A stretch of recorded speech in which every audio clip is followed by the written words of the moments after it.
guys, Jas here and welcome to another video. So I mentioned in my last video that I'd moved cities recently and started a new job, but I'll go into that shortly. But first I thought I'd give a recap on my medical journey so far, more so for the new viewers to the channel who haven't seen all my previous videos. So let's go back to the beginning when I started medical school in 2009. So I completed a 5-year undergraduate medical degree, or a degree which I commenced as a school leaver. And in 2013, I obtained my Bachelor of Medicine, Bachelor of Surgery, or my MBBS. Following this, I did my internship year, also AKA, FY1 year, where I did a variety of, surgical, medical, and critical care terms. Then the following year was another general residency year. So again, I did a wide variety of terms. But on top of that, I built up my CV in order to have a competitive application for radiology specialty training. Now, in Australia, the requirement, or the minimum requirement to be able to apply to radiology training is that you've completed at least 2 years of clinical work before you submit your application. So the earliest you can start radiology training is in your PGY3 or your 3rd year post-graduating from medical school. Now, for radiology training in Australia, the application process is slightly different to other specialties and colleges within the country. So instead of applying directly to the specialty college, say, if you're a surgeon, you apply to the Royal Australian College of Surgeons. And obviously in radiology, we have our college, which is the Royal Australian New Zealand College of Radiology.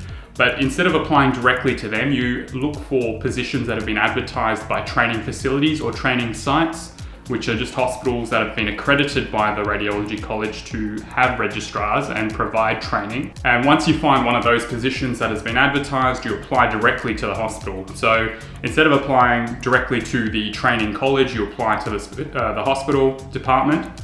And if you go through their, application process, submit the application, references, interview, etc. And if you get offered one of those positions by the facility, then you submit paperwork to the College of Radiology, and then they will accredit your position as a formal training or a formal trainee. And in most states of Australia, there will be like a training network or a group of hospitals that form clusters for where you can train in. And that's where you'll kind of be based, and you'll rotate through various sites, usually to meet your training requirements. So somehow I was successful in getting onto the program when I applied back in 2015, and I started my 5-year radiology training program in 2016. Now, the main hurdles during radiology training are the 2 sets of exams. Now, the first set of exams, also known as the Part 1 exam, you have to complete within your first 2 years and consists of 2 anatomy and 2 physics exams. Now, this is going off of what I did. I am also aware that some of the examination process is in the middle of changing. So what I might be saying might not be completely accurate, but when I did it, a few years ago, this is what we had to do. So then you pass those sets of exams, the 4 exams within the first 2 years of training, and then you continue into your 3rd year, etc.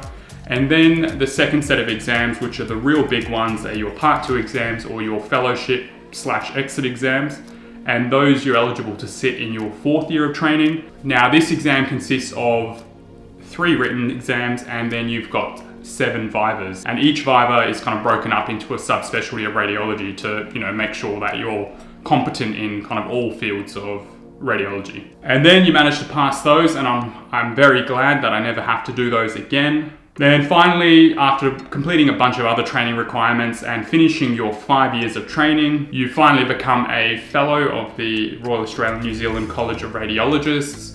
And for me, that was in January 2021. So then shortly after that, I commenced my first position as a consultant radiologist at a private practice in Sydney. Now, it is a big change of pace going from being a registrar in a public hospital to being a consultant full-time in a private practice. Firstly, the volume of work that you're expected to do obviously increases significantly, but I guess the biggest change is that you no longer have the support of your supervisors that you normally have as a registrar. So when you're a registrar, typically, particularly when you're more junior, all your work is getting double-checked. Anytime you have a question, you can ask one of your bosses, and there's really no uncertainty, or you never look at a case being like, what is this, and what should I do about this, or whatever. There's always someone to ask, and then you get their opinion and insight, and that makes your day a whole lot easier. But in private practice, you usually don't have the same extent of support that you do when you're a registrar. Although you might have other colleagues or radiologists that work at your practice, you could potentially flick them a case and be like, what do you think?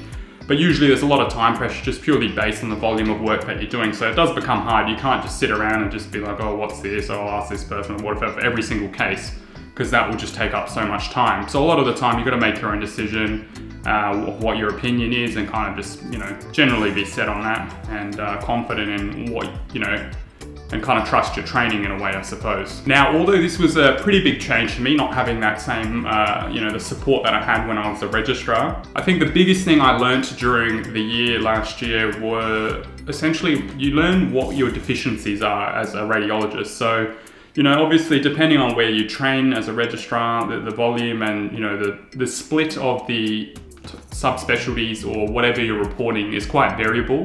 And there might be things that you might not see as much of as someone else who trains at some other hospital, right? And for me, what I learnt was that musculoskeletal imaging was probably my biggest deficiency, particularly MSK MRI. Now, the vast majority of MRIs that are scanned in private practice are typically musculoskeletal scans. So, whether it's a knee or a shoulder or an elbow or an ankle or a wrist, etc., etc. So that makes up the biggest volume of MRI work that you do in private practice. Now, for me, we didn't get much of that kind of work in the place where I trained. So obviously I wasn't as comfortable with that, modality or subspecialty as I was with a lot of other stuff that I used to see all the time. So basically I decided at the end of last year that I wanted to improve my skills and kind of subspecialize in musculoskeletal imaging. And I kind of went on the hunt for a fellowship, and a fellowship essentially is just another year of subspecialty training, which is supervised. And fortunately for myself, I was able to obtain a position at a MSK dedicated private practice. Now, I ended up moving to a different city in order to take up this position, but the learning opportunity just seems amazing. So I figured at the end of the day, this would probably be the most beneficial thing for me, and it will help me, because I'm only at the beginning of my career, so as a consultant. So I figured doing this fellowship now, dedicating a year to kind of improve my skills and become confident with, the field that I feel I'm most deficient with. And I think that will just, make things a lot easier for me in the future. Now, I will make a video about subspecialties in radiology and whether I think fellowships are worth it at a later date. But basically that brings me to the end of my life update / long ramble. Now, kudos to you if you've made it this far into the video. So that's it, guys. Please consider giving the video a like, subscribe to the channel if you're new, and I'll catch you in the next one. Cheers.